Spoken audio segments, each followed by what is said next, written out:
7-8 वर्षाची असेल त्यावेळेला लग्न झाले. बापरे. हां. आणि लग्न झाल्यापासून मी इकडेच आहे म्हणजे.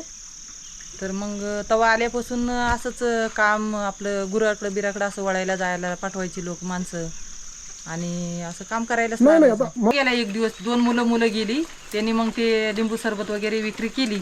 तर मला नंतर मग त्या मुलांनी विक्री केल्याच्या नंतर मला पण आधार पोचला जरा की आपण मुलं सोबत घेऊन जाऊ शकतो. मुलांना असं शनिवार रविवार सुट्ट्या असतात नाही का.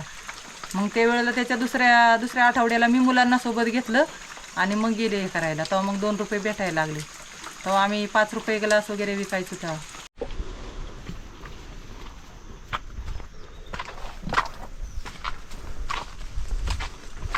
मग तुम्हाला लहानपणी काय काम होती? गुरं ना? दुसरं काय उद्योग सांभाळायला? दिवसभर हां. दुसरं काय उद्योग होता पण करता येत नव्हतं.